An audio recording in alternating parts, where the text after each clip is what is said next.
Guess I could play this. Since we have no trivia tonight, why not?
Boom, bada boom.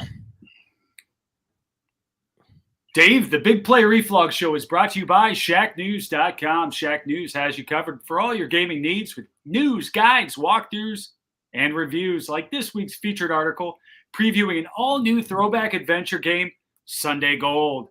And check out their newest Shack Chat where they discuss their favorite runs from the Summer Games Done Quick 2022. And remember, you can join in on all the conversations by using the Shack News Cortex. So if you're a gamer, Shack News is the site for you. Check them out on Twitter, Facebook, YouTube, and Twitch at the handle @ShackNews and @ShackNews.com. It's time! Streaming live from Cleveland, Ohio. Presenting the undefeated, undisputed heavyweight podcast of the world, the Big Play Reflog Show. Okay, do you need medical attention? Yeah. What is wrong? I don't know. I know damn now. Attack by Chuck. To the 10. He's still running to the 5. Dips out to the 50. Touchdown.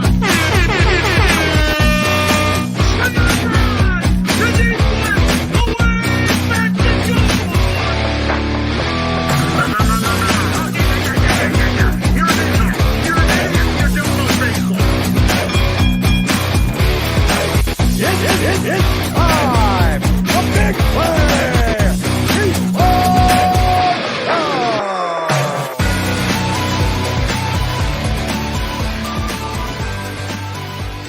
Welcome to the Big Play Reflog Show. What is going on, everybody? I am your host, Big Play Dave, alongside my two favorite people, Nick Padone and Chris McNeil. Chris, your studio looks a little bit different today. What's going on? Where are you? Down on vacation, Dave, in beautiful Hilton Head, South Carolina. Playing golf, doing jet skis, enjoying myself, and basically just staying away from all the Deshaun Watson distractions and everything else that you guys are all bothering yourselves with. Having a good time, Dave. How about yourself? How are you doing out there? Dedication. On Right? vacation. I'm still here. That's right. No days off. No days off. Except for when you're playing Harbortown. Now, will you be, if for those that don't know, Harbortown, one of the greatest golf courses in America, down at Hilton Head, at the what is it called? The Colonial, I believe. The Colonial. Yeah. That's right. Will you be in the getting shadow of the lighthouse and, very 18? Very famous lighthouse. Yeah. You walk up 18, you see that in the background, and you go get yourself lunch in the harbor. I mean, very frou-frou, Dave. That's right. And I believe hole-in-one. Have you had one there before, Chris? That is correct. Good memory, and thank you for bringing that up. Back in college, I went with a couple You of my joined friend on brothers. vacation, so I wanted to prop you up a little bit here. Yeah. No, absolutely. And I think it was like number 6. Oh gosh, it was earlier in the back 9, and I'm going to find out this week exactly what hole it was. Really short par 3 over water. I hit a sand wedge. It was like 140 yards or something. I backed it up into the hole in one at Harbor Town. So this will be the next time I'm playing that course since then. The last time I played it, I got a hole in one. So we'll see what happens. Roll the dice come Friday. You're going to top it in the water. I can feel it. Probably. I mean, there's really no doubt about it. Actually, I'll do something like that. I mean, double bogey is probably the floor on that one. Double bogey to triple, quad, Net double bogey. That's right, exactly. Nick, how you doing, man? I'm good. I'm not in Hilton Head, so I'm not as good as Chris, but I'm doing well. Yeah. Yeah, I'm jealous as well. All right, we got a packed show. Let's kick it off. We will kick it off with Cleveland headlines brought to you by TSE Cleveland. Then into our featured interview, talking sports betting with John Ryan at John Ryan Sports 1 on Twitter. After that, we will preview our 3rd annual Flogsies Award, talking those categories and talk about some of the biggest moments in Cleveland sports over the last year. Let's kick it off with some Cleveland headlines.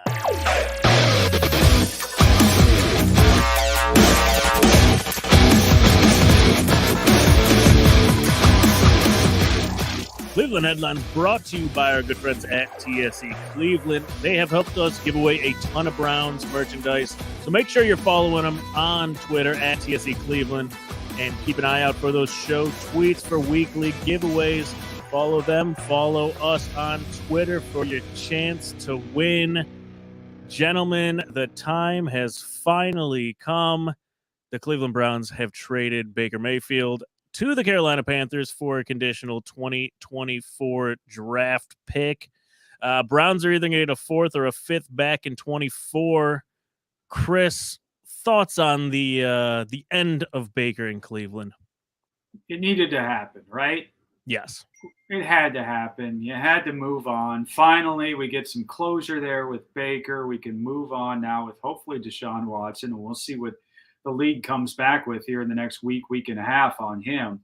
But, as far as the return goes, a lot of people have talked about this. Not great, in my opinion, of a 5th-round pick, but he didn't have much of a market, right? So You're kind of in a taker's market in that case, and I think a 5th round, moving up to potentially a 4th round, depending upon play. I feel like it's okay about it. It's one of those, you got to burn that bridge. There's no going back, and that's what you do when you move Baker. I mean, right? There was no coming back. Nick, No. do you agree? Yeah, there was no coming back. This thing was over ever since the comment got leaked about the Browns wanting an adult in the room. It was cooked at that day. It was teetering on life support when they boarded that plane to go to Houston to talk with Deshaun. He was still, he was just a foot out the door. But once that comment came out, it slammed shut. There was no saving it. I think everybody knew that, and I think it was for everybody's best interest. Obviously, the Browns are going to have a fresh start, hopefully with Deshaun Watson at some point this season. And for Baker, he has an opportunity to prove to the NFL or the Carolina Panthers that he's a franchise quarterback. So I think it was in the best interest for everybody to just move the hell on. And it makes week 1 very interesting. Oh, week 1's going to be awesome.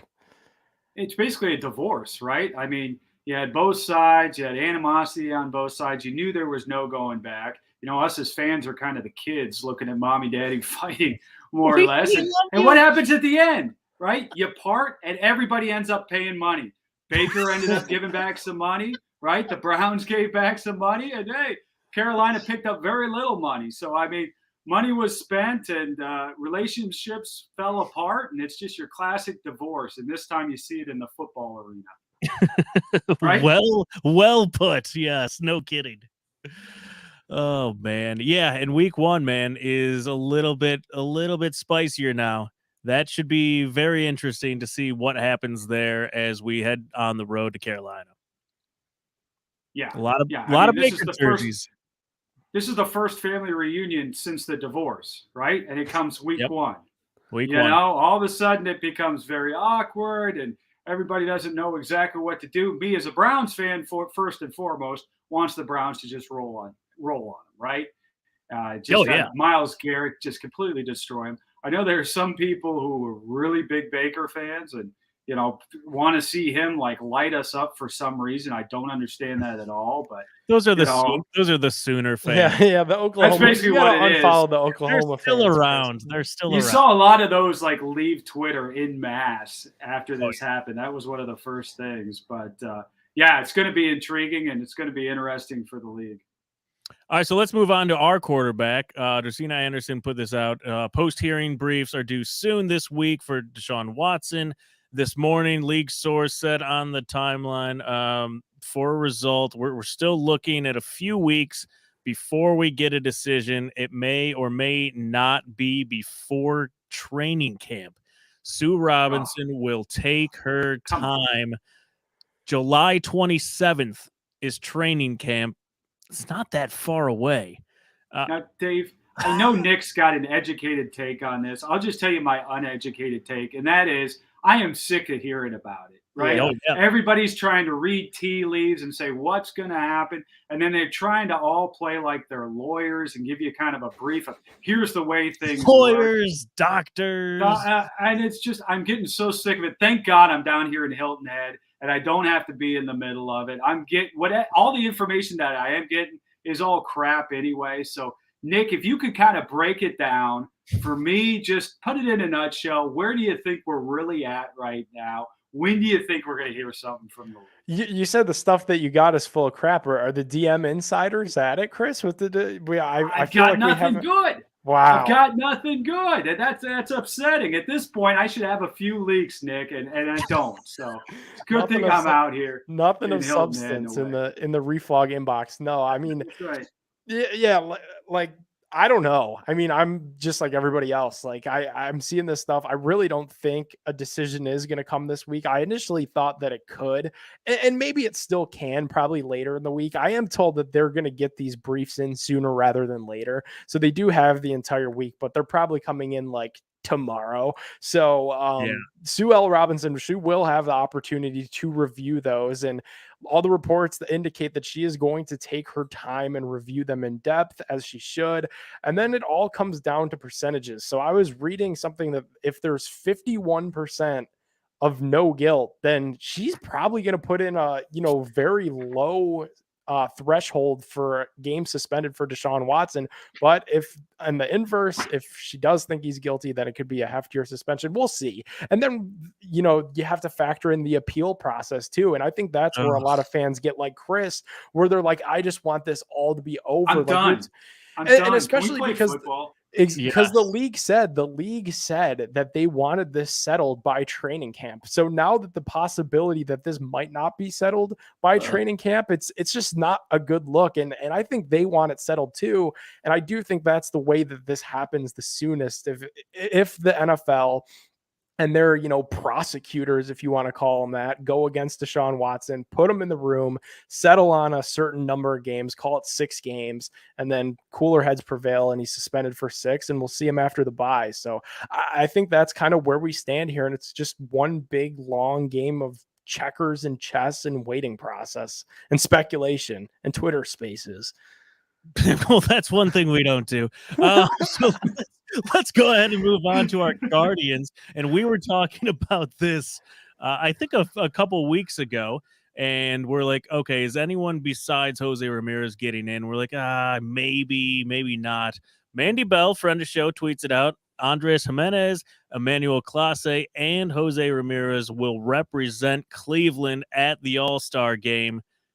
That is nice. 3 players in. This team's been very fun to watch. They've been exciting. Young roster.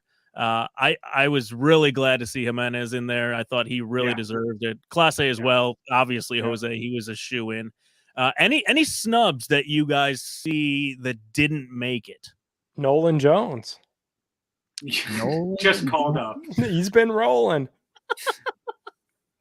Chris, anyone else you thought might have? I thought Bieber might have, just on his name brand notoriety.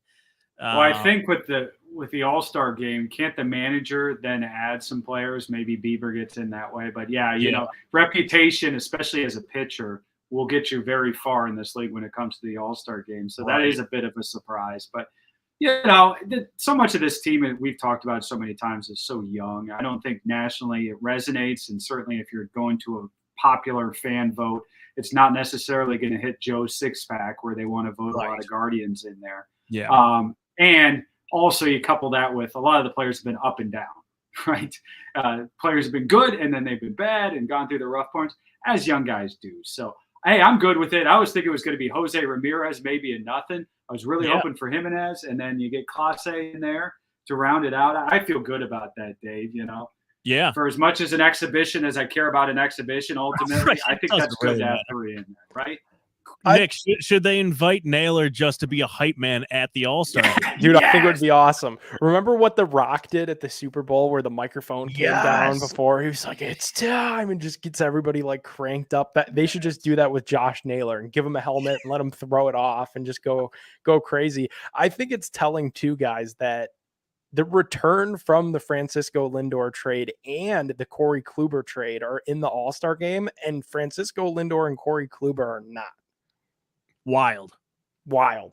If you had Hats off said to Chris that Antonetti when that trade went through, no kidding. I feel like we always do that too. I know. It's the meltdown right when the trade goes through that we can't believe that we got rid of a fan favorite, and the next thing you know, blink of an eye, they're in an All-Star game. 2 fan favorites. Yeah. Every single time. Yeah, Imagine GV's printing the shirts.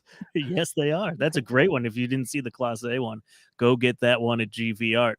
All right. Guardians, we haven't talked about them on the field a whole lot because they've lost 14 of 19. They're 4.5 back from the Twins now. We're halfway through the season. Let's take a breath. 41-42. Chris, Tito, can he pull off one of the patented second half runs? I'd love to be the guy that says, yes, absolutely. There's a young team. Why not? But Well, then be that guy. They're also a young team, and traditionally young teams, I think I could see them running out of gas here a little bit in the second half, to be honest with you. I'm not pulling for that. I hope this team continues with the momentum that they've got, but we'll see. We'll see. It says something that at this point in the summer, we're still talking about them being very much so in the hunt for the playoffs. Yeah. And I'll take that at this point with this young squad, young roster. And, a few things break, as we've seen in baseball before, then this could be a playoff team. And if they're a playoff team, then we really know in Major League Baseball, once you get into the playoffs, anything can happen. So I'm excited to see what happens in the second half. I'm excited to see the growth of these guys to continue what they've done in the first half and hopefully pair it with some success in the second. But in terms of overall expectations, I don't have huge expectations, but that's on par with where I came into the season. So I'm pretty happy with where they're at, and let's go in the second half and see if we can shake things up and maybe make some noise. Yeah, I mean, the bullpen, talk about a roller coaster for the season. We're like, oh, this bullpen sucks. We don't know any of these players. And then they were really good. And then since June 21st, now their ERA is like 7.4. Now they're crap again. Yeah, it's horrible. So, Nick, do you think that's the key? Is it the bullpen to kind of get us through this? Yeah, I think it's a big piece of it. It's like, like you said, Dave, it's such a roller coaster. And Eli Morgan, a couple weeks ago, we were having the MLB All-Star Game campaign for him, and he's fallen off a cliff. So, yeah, I think if they could figure it out, that would be huge. And then just the consistency of the bats. I think calling, like I joked about it at the beginning of this segment, but calling up Nolan Jones was huge. I can't stand watching these guys that bat 199 on a nightly basis. It's just so hard to stomach. Yeah, I am with you there. Hey, by the way, it looks like our Guardians are winning tonight, though. Yeah, I saw that. Was it 3-5, 5-3? 8-4 right now, my friend. Right. 8-4. Your Guardians are up, and Quantrell is still pitching out there into the 6th inning, top of the 7th. How many strikeouts do we know? I don't know. I'm not a producer. His over under was 3.5, and he's a Labatt-lete. He is a Labatt-lete. Nice. Yeah, Labatt-lete. There we go. Nailed it. All right. He's only got 3. That's right. All right, that's enough Guardians for now. Halfway, we've made it, so let's press on. Featured interview time, brought to you by Labatt. Let's talk some sports betting.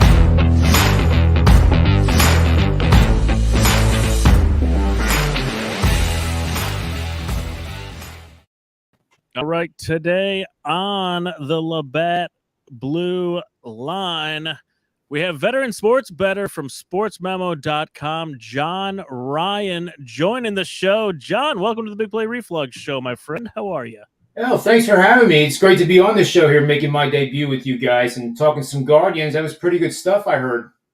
Hey, we're pressing through as you got the LA hat on there, but I do like your background. Look at you. I thought it might be appropriate for me to fly out here and just do the show from the stadium. So, John, let's talk about the our beloved Cleveland Browns. How much does the Browns win total change, do you think, if, let's say, Deshaun suspended like 4 to 6 games as opposed to 12 to a whole season? How do you kind of see Vegas approaching that? Well, it'll be a zig and zag, obviously. It'll be a reactionary type of response by Yeah. the bookmakers. I think if I would do anything right now with futures, I would bet over the win total if available now. A lot of places took it off the board. Some are putting it back up. But I think the upside here is more than just the one player at quarterback. And if it is Watson, that's obviously a big plus. Cleveland is, as you guys know, unfortunately, you're some of the best fans because of the volatility from season to season. You've had seasons where it looks like it's Super Bowl time and it's finally going to happen, and then you have seasons that are disappointments and really like dreaded disappointments. And I'm certainly not trying to rub it in, but as a result, the NFL, if you think about it, it really is. You take a look at the teams that underperformed last year, and the name that just came to mind was the Dallas Cowboys. And I know a lot of people do not like them unless they're from Dallas, Texas. But they're a team that's kind of flying on my radar right now that I think could outperform this year. And, whether they can get out of their own way and do it is another thing. But I think Cleveland is another team that's vastly underrated. They have good depth. They got to get some of those wide receivers, the second and third units, to catch some balls. And if they have a guy that can deliver the ball on time and give them space to run, the upside's pretty big for Cleveland. I know that sounds like a stretch, but I would lean over in the wins total now. Heck yeah, we'll take that. I go over every year, and I rarely win, as you know, John. Let's say Deshaun only misses 6 games. Here, this is an interesting question. Would you rather bet on him to win Comeback Player of the Year or Baker Mayfield? Oh man, the second name, I think, like you said, it's a divorce, and the divorce is over. The kids are done crying, and it's so ironic that week 1 is in Carolina. I mean, you just can't make it up. But I think comeback player of the year. Anybody but Baker, to be honest with you, I see is, and it's nothing against Baker, but I don't think he has the other players around him. Yeah. To get the stats to be player of the year. I joke around about Ben Simmons being player of the year next year in the NBA because he didn't play this year. And, Right. Maybe that's not all that funny, but I think there's other guys out there that would be more qualified once we get to about week 8 that'll show up on the radar. John, speaking of that week 1 matchup, obviously, we know Baker here, very well. He's going to get himself all emotional and jazzed, fired up for this matchup. How much of the player emotion do you consider when you place a bet on the NFL, if any? It's very little at the NFL level. It's more in the college ranks that Gotcha. becomes a factor. But in this game, you're right, though. Baker can get fired up, and we've seen it. And I've always viewed it as a negative. We saw it in the Wimbledon final, for goodness sake. And once you start losing your cool, you're pretty much done at the professional level. And I do initially here. I know it's a long way off, but I think Cleveland will win that game, and I wouldn't be surprised if it's by double digits. And if things come unglued in that first half, we know the history. And he's not. I don't think he's on a better team. I really don't think Carolina is all that better now because he's there. Again, you have to play defense. They have a nice defense in place, but it has to be execution, and that's what Carolina has not shown in recent years. And maybe this is the time for Cleveland to at least get out of the gates in a winning fashion. Yeah, the Browns' last win on the road in a season opener, 1994. Well, they're due. They are due. I Gotta love hit that sometime. optimism. I think too, though, when was the last time they were a road favorite? I think they're about what, 1 point? I mean, it's not much, but I think that market right now is telling you, even with the news not known, well, Deshaun's not going to play week 1 no matter what. Now that's a pretty much foregone conclusion. But the fact that they are considered the better team based on what the money flows have been so far, I think that's pointing me to Cleveland. I also like the under. This whole matchup that I've studied so far just favors the under, in my opinion. There's several angles that support Cleveland on the underplay, and if they control the pace of the game, I think that's a look too. Yeah, so I'm So looking if at the schedule. Let's just say Deshaun, he's out the first half of the year. When we're looking at bets when Deshaun is in the game, how many games do you think that the Browns are going to be favorites with him in there, with this offense, with this defense we've got, toward the latter half of the season? I'm just looking at some of the games down the road, like maybe AFC North games. We're playing the Bengals, the Steelers, the Ravens. Do you think we would be the favorites in those matchups with Deshaun at quarterback? That's $1 million question. I honestly can't even begin to answer that. But you made me think of one thing I started doing several years ago now. It's probably been about 10 years now. The Westgate and the Circuit contest, I'm sure you're familiar with, and I enter them every year.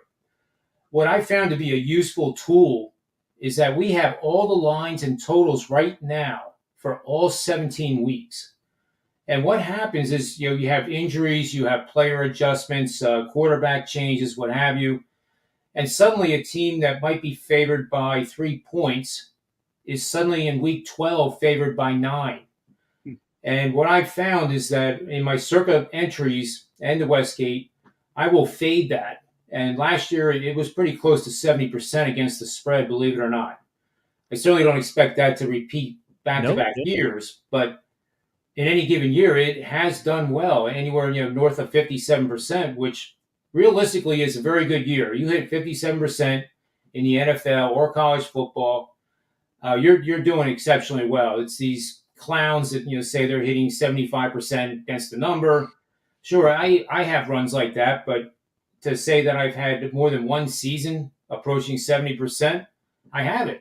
Maybe 1 or 2, but that doesn't last long. It's going to be us this year, though, Dave. But with that tool, that's something I will provide on my Twitter feed. Once we get into the season, I'll show the biggest changes in the line, because now we have a benchmark. The betting community has established these are the lines for all 17 weeks, and they will change. What do you think, John, if you look at this division, the AFC North, how do you see it shaking out, and what do you have its analysis for each of the teams in this division outside of the Browns? It's probably the toughest division to figure out, to be honest with looking at the futures. And it's truly, not to avoid the question, but it's a division that I'm going to stay away from. There's too many uncertainties. You have new situations in Pittsburgh. The Ravens, for whatever reason, are not getting any respect whatsoever. I think they're probably the team to beat. But am I going to put even pizza money behind those bets? Probably not. Again, Cleveland's in a situation here where I like it because nobody likes them. And it's contrarian, and contrarian plays and sentiment. When I worked on Wall Street, I was on Wall Street for 18 years and chief currency strategist, I developed these tools measuring bullish sentiment or bearish sentiment. So, at the tops that we had recently, S&P 500 had 82% bulls. And all my readings were saying, okay, we're pretty close to a top. The top happens. And then conversely on the bottoms, the same thing happens. Everybody is bearish. Everybody now thinks interest rates are going to 10% next week. Housing market is in a bubble, which I don't think it is. But the same thing applies to sports betting. And you get these situations, especially in the East Coast, Philly market, New York market, where I'm a certified Twitter developer, so I get access to the back end. It's no privacy issue problems, but I can measure what the betting community sentiment is for that city. And nowhere is it more volatile than New York and Philly. I can give you a game here. It's a little off track here, but last year the Eagles were doing terrible. The sentiment was, fire the coach. He's over his head. Jalen Hurts sucks. The wide receivers can't catch a ball if they had 3 arms. Just unbelievably crazy stuff. It was the lowest sentiment I've ever seen in any sport, in any professional level. They played in Philly. What's that? In Philly. I love that. Very on brand. Yeah. And that week they played Detroit, and the betting community in Philadelphia thought for sure Detroit was going to win. We know how bad Detroit was last week or last year, and I think Philly won that game like 42-6 or something. Yeah. So my point is that it's contrarian. You have to be willing to, stand against the tide, so to speak, and if your other research supports it, then you have a bet. You look at some of these numbers that come out, kind of taking us a different direction here in some of the states, that like New York, like New Jersey, that have huge sports betting handles. What do you think Ohio is going to be like come January 1st in terms of just like overall cash generated? Well, I have a good friend of mine that follows the legislation, and I think it's going to be, again, off target, but it's going to be Ohio State.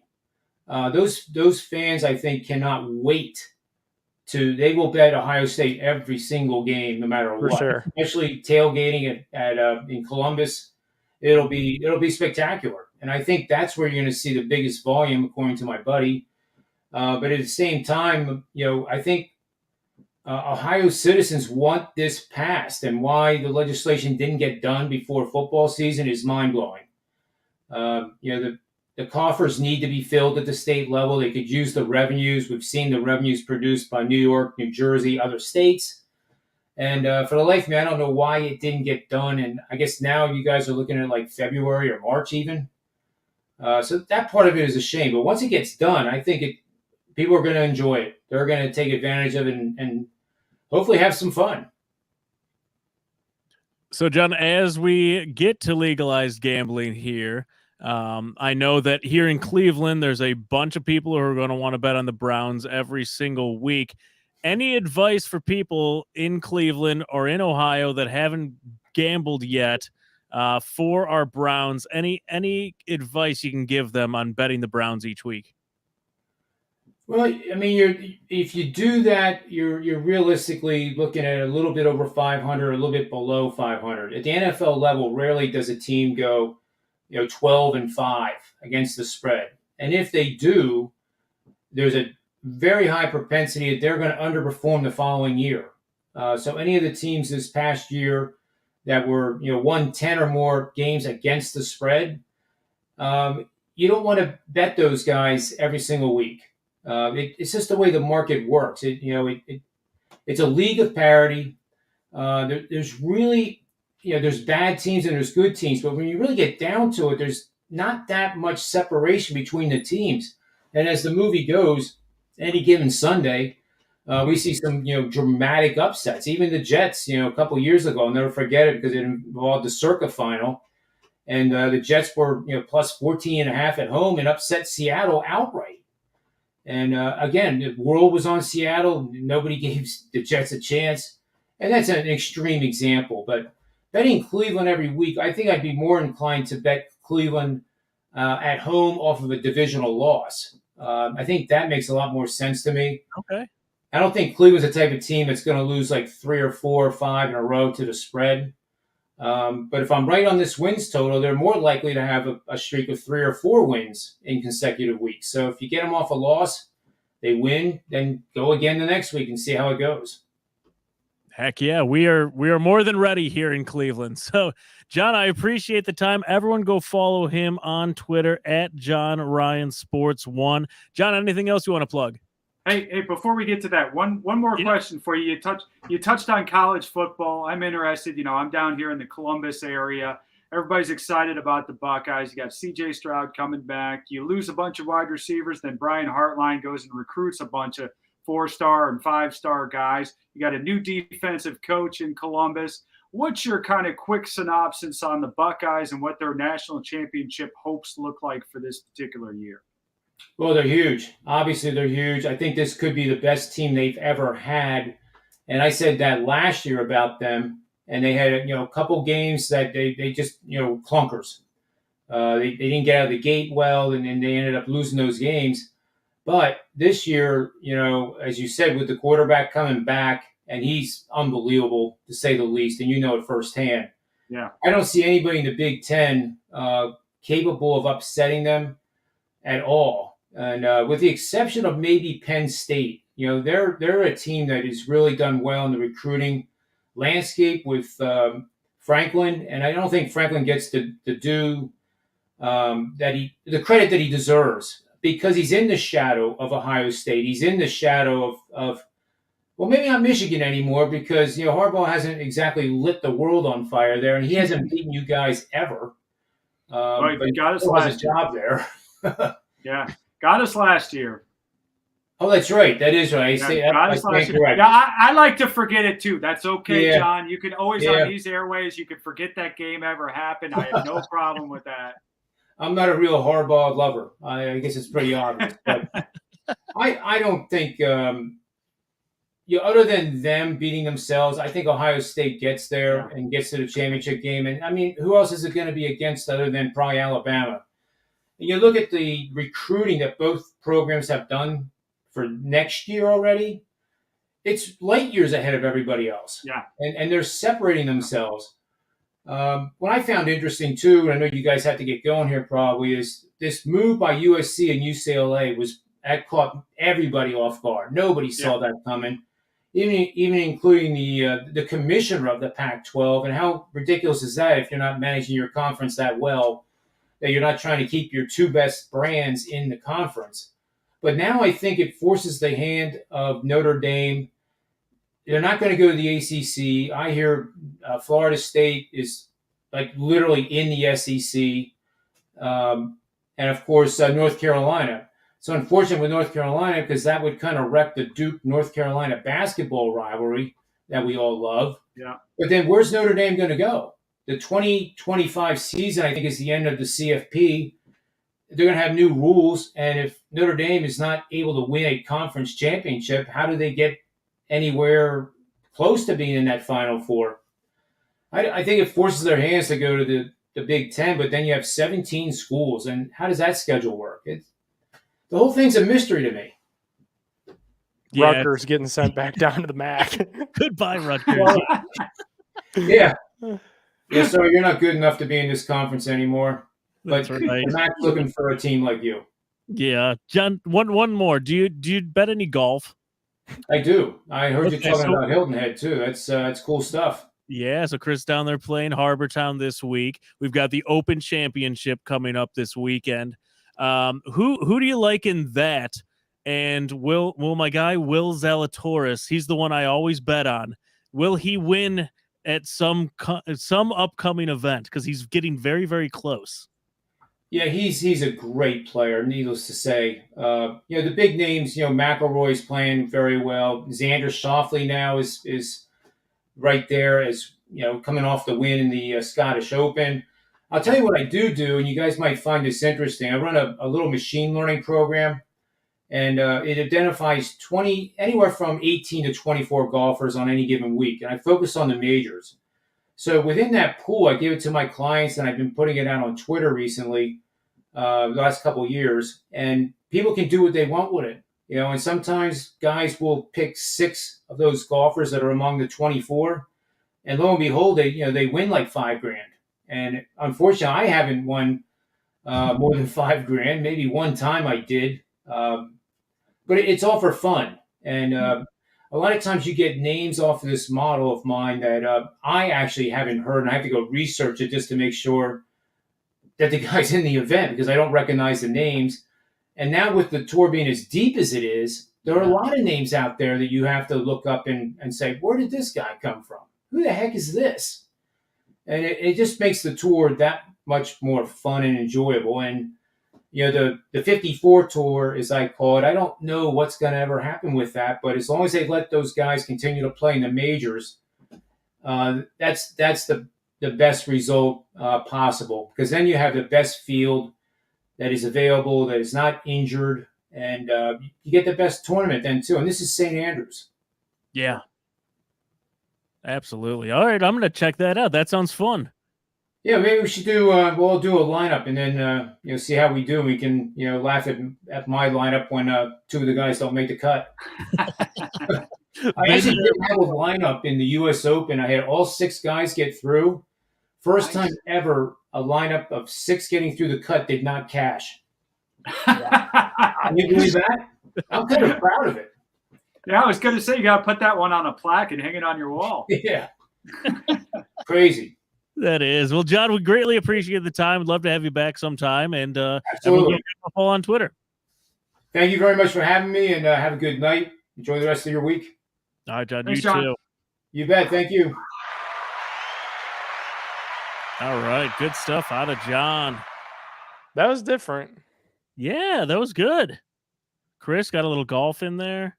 Got a little golf, got a little Buckeyes, talked a little Browns, of course. So kind of touched on all facets of our universes here. That's right. That is right. All right. No competitive eating, but we already covered that a couple of weeks ago. So we'll wait till next year. We didn't talk about that. We haven't talked about the results of competitive eating, right? Nick was pissed. Yeah. Was he? So did you see what happened? He was doing well, and that protester knocked all of his water down. Oh, So I didn't realize that. yeah, because He Chestnut tackled him in. Yes. So he had no water to dunk the buns in. So he was drinking Gatorade. And he still put 40 down. It completely screwed him. I had no idea. Yeah, he would have, I think, probably easily gotten second place. And he just got screwed.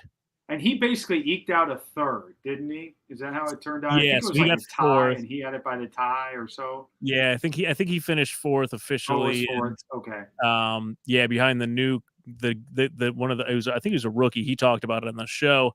And then that what's his name? George Esper or something like that. Yeah, the dude in his Red Sox hat. Yeah, Yeah. that guy Yeah. can put down food. But yeah, Nick got screwed. Next God, year the he will be protester. coming in with a vengeance. But congrats to Mickey on holding it down on the women's title, as we knew she would. And she did. Just a confident strut from her through the championship there on the 4th of July. So way to go, Mickey. And next year, Nick Weary, he's going to be back and better than ever next year. You know he will. Chestnut, you better watch out. Sometime you're going to slip up, and our man's going to be there. He's going to take you down. That's right. His water needs to get knocked next. That's exactly right. Maybe I'll be the protester next year. I'll finish the job. I'll do it right. Oh, that's awesome. All right, so we've got our Flogsy Awards coming up. We're doing our preview here. The Flogsies right around the corner. Let's preview some of these categories. So, number 1 category, Cleveland Athlete of the Year. Wow. Who would you like to throw into this? Nolan Jones. Nolan Jones. Man, you have quite just the crush, the man crush on Nolan Jones. Did he follow you on Twitter or something? No, he didn't. No? This is My worse athlete- than me and Bobby Bradley, the assassin. My athlete of the year is Darius Garland. I might agree with you, Nick. Darius Garland. Usually, yeah, almost always I'll go Browns, but I'm with you. I'm going Darius Garland as well. I like Jose Ramirez.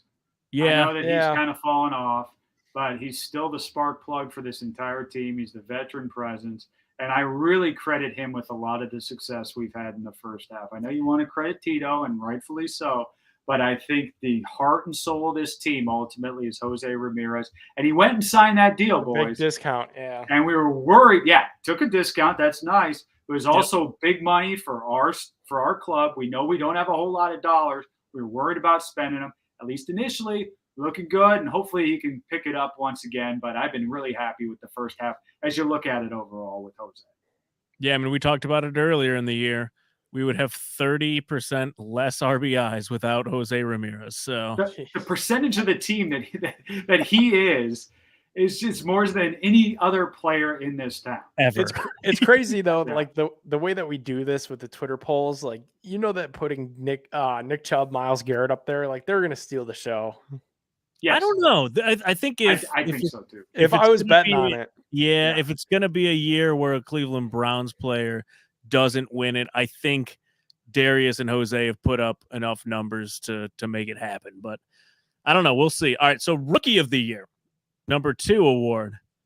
Who would you put up there? This is easy. a tough one. I know Nick's going to go Nolan Jones. I think I'd probably go. I might go Stephen Kwan. Yeah, that's a good one. Really liked watching Kwan play, especially right out of the gate. He destroyed it. Obviously came down back to earth as expected, but he's put together a really nice year. Outside of that, maybe Evan Mobley, but we had such high expectations for him going into it that I'm going to go Stephen Kwan for this one. Quan is good because he came such out of surprise. Again, I feel like JOK is going to run away with this. I would vote for Mobley. I would vote for Mobley just from what he brought defensively to the Cavs this past year. It was part of their whole identity. And I think we saw when he went down that the team really just wasn't that good. So I think my Rookie of the Year would be Evan Mobley. All right, Chris, who would you go with for Rookie of the Year? I got to go with Mobley. If you look at that list, Okay. There's no doubt in my mind. I mean, who? Look at there us isn't anybody evolving else. as a show. We're just going more so away from the Cleveland Browns. Years past, it would just be Browns. And I think, Nick, to your point, it probably will be on Twitter. Oh, for sure. Look at us branching out. I like it. All right, number 3, best single game performance. Think back. Some games, most memorable games in Cleveland sports over the last year. Who would you put up there? I'll tell you one that, we've got a list of some that we've written down here, some ideas. And I'll tell you one that's not even on the list. And it just shocks me. How about Josh Naylor? The 8 RBI game. The Naylor game. I mean, it's forever going to be known as the Naylor game. And that's just one of those that is going to go down in history. People are going to remember that, even though it was a regular season game. It was out of nowhere. But just his passion, what he did during the course of that game, and everything else, I think that's going to stand out more than anything else in the last year, really. I think for me it's the Dearness Johnson 146 yards and that's a touchdown. What I was gonna say versus Denver. Okay. I was almost leaning something else Browns related. I'll let you read that, Dave. But I think I got to go with the Dearness game because they would lose that game if he wasn't heroic. Yeah, and it was just such a nice coming out party for that dude where he didn't get many snaps. And he's the star of the game, and he shined in prime time. We're all like, "Oh no, we're gonna lose to Ernest." Yep, Keenum didn't look that good. Remember the one pass bounced off OBJ's butt? Like that game was a mess, and Dearness really just saved the day, and at the time saved the season because that was an important game still. Yeah. I think the one you were talking about, probably Myles Garrett's 4.5 sacks on Justin Fields. I think Myles Garrett single-handedly kept Justin Field and the Bears to 7 yards. That game. Total offense. Yeah, it was. Yeah. And then Garland, he had a 40+ game versus Indy that was memorable. Got to put that on the list. I think he had 41, 13, and 5. Dude, so. Garland and Allen were just so consistently good all year. That it's hard to remember those because it's just like you remember them being so good all 82. So yeah, for me, it's that Dearness game. That was awesome. Yeah, I think with recency bias, if we put that out on Twitter, I'm with Chris. I think the Naylor game might win it. Oh, I don't think so. I think the Dearness Guardians baseball. No way. No way. People I think the just Dearness totally write game. it off. Yeah. All right. It's going to go Browns, Cavs, Guardians. That's the way it is, especially on Twitter right now. Yeah. All right, let's go. Big one. Game of the year.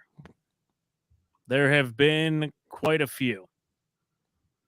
Have there? Not really. I was going to say, what the hell have you been watching, Dave? No, not really. I mean, we've got the Guardians at Minnesota, that 11-10 game. That was incredible. That was fun. That was a lot of fun right Yes. I don't know. The Browns game in Cincinnati. I was at that one. The there. crowd That turned things. That turned Yeah. things. In this season, that turned things and had things going in a positive direction for a while for us. And we really thought was going to change the entire season for us on a pivot. How about the entire trajectory of the franchise? I mean, the away crowd was chanting Baker Mayfield's name of the organization that later played in a Super Bowl that year. You know, that was the week after Odell's dad took to social media and had his whole tirade. Like, that game was huge. Denzel Ward, 99-yard pick six. Yeah, that one's gonna win it. That game is gonna. That's just an all-time great Browns game. Like, leave this year alone. That's a great game. Yeah, that's true. Chris, I really can't think of any other like really, really great games. No, because even you think back to the Cavs so far this season. It was just like all the last Cavalanche games, which like you had a few of them, but they just kind of all blend together, right? The regular season games, it's not a big deal. I know. The play-in would have been special. That kind of it would have been. That didn't happen. That's going to be a tough category. That's going to be like when there's like a mayoral vote and there's just run unopposed. Right. All right, breakout performer of the year. I do love Dollar Dog Nick in the show notes. Just he said, I really can't think of any Browns players to put on here. Maybe Clowney. All right, what do you got? Breakout performer of the year. Tough not to go Garland on this one. Yeah, tough not to go Garland. Yeah, I think Clowney, to Nick's point, is a good one just because he did have so many bad seasons, and people were almost, no pun intended, clowning us when we signed him that he wasn't going to be very good and that he was only going to play 6 games. But he was a very key part of that defense. So I think Clowney at least deserves a mention. It should probably be between Clowney and Darius. But when you think of a breakout performer, you know, Clowney was a former number 1 overall pick. Like, we expected him to be good. DG was 5, but he was also the worst player in all of NBA statistically his rookie season. So I think DG wins this one too. How about Jimenez, though? He's batting nearly 300, 9 home runs, 40 RBIs. He's in the All-Star game out of nowhere. No one expected this. Huge. I think that's a pretty good one, too, if we're going to go.